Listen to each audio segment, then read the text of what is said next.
The history of all hitherto existing society is the history of class struggles. In the earlier epochs of history, we find almost everywhere a complicated arrangement of society into various orders. In ancient Rome, we have patricians, knights, plebeians, slaves. In the Middle Ages, feudal lords, vassals, guildmasters, journeymen, apprentices, serfs. Our epoch, the epoch of the bourgeoisie, possesses, however, this distinctive feature. It has simplified class antagonisms. Society as a whole is more and more splitting up into two great hostile camps, into two great classes directly facing each other, bourgeoisie and proletariat. The bourgeoisie has at last, since the establishment of modern industry and of the world market, conquered for itself, in the modern representative state, exclusive political sway. The executive of the modern state is but a committee for managing the common affairs of the whole bourgeoisie. The bourgeoisie has stripped of its halo every occupation hitherto honored and looked up to with reverent awe. It has converted the physician, the lawyer, the priest, the poet, the scientist into its paid wage labor. It has left no other bond between people than naked self-interest, than callous cash payment. It has resolved personal worth into exchange value, and in place of the numberless indefeasible chartered freedoms, has set up that single unconscionable freedom, free trade. In one word for exploitation, veiled by religious and political illusions, it has substituted naked, shameless, direct, brutal exploitation. By freedom is meant, under the present bourgeois conditions of production, free trade, free selling and buying. The need of a constantly expanding market for its products chases the bourgeoisie over the whole surface of the globe. It must nestle everywhere, settle everywhere, establish connections everywhere.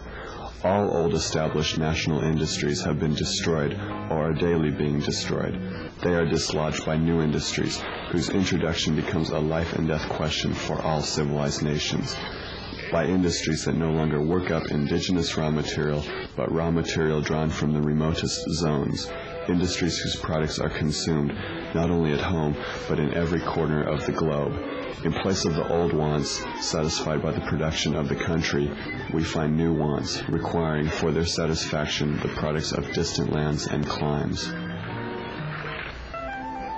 It compels all nations on pain of extinction to adopt the bourgeois mode of production. It compels them to introduce what it calls civilization into their midst, i.e., to become bourgeois themselves. In a word, it creates a world after its own image. It has agglomerated population, centralized the means of production, and has concentrated property in a few hands. Subjection of nature's forces to man, machinery, application of chemistry to industry and agriculture, steam navigation, railways, electric telegraphs, clearing of whole continents for cultivation, canalization of rivers. What earlier century had even a presentiment that such productive forces slumbered in the lap of social labor? Modern bourgeois society, with its relations of production, of exchange, and of property, a society that has conjured up such gigantic means of production and of exchange, is like the sorcerer who is no longer able to control the powers of the netherworld whom he has called up by his spells. In these crises there breaks out an epidemic that in all earlier epochs would have seemed an absurdity, the epidemic of overproduction. And how does the bourgeois get over these crises?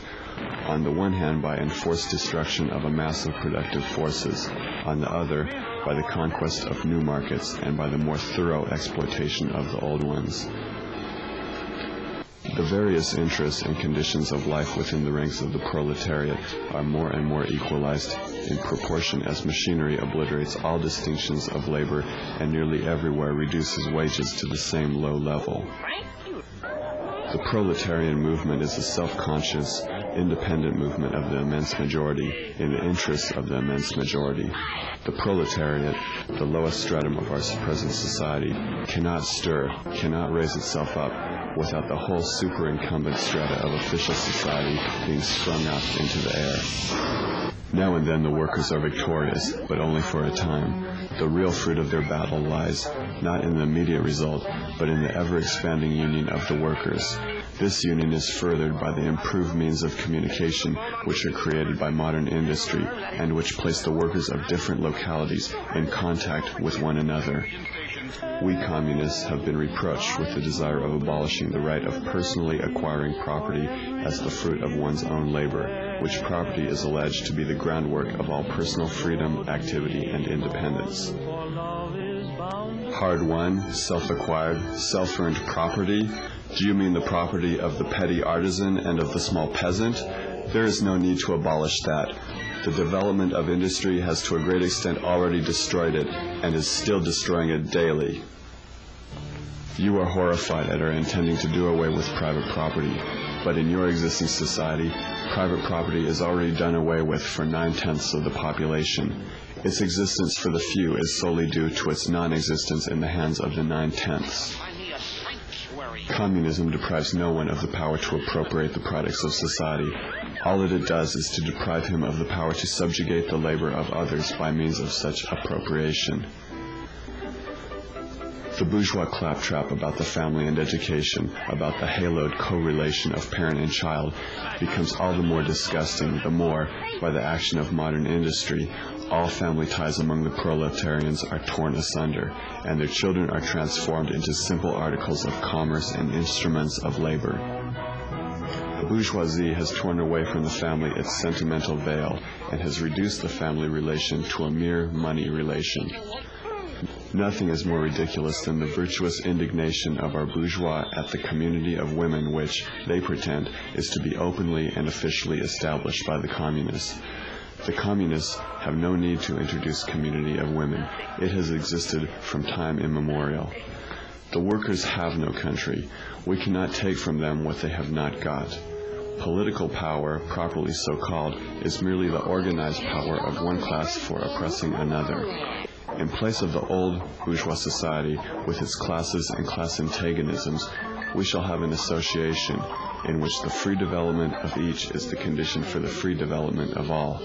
The communists disdain to conceal their views and aims.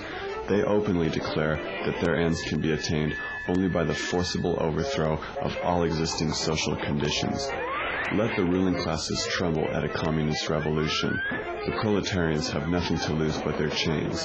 They have a world to win. Workers of all countries, unite.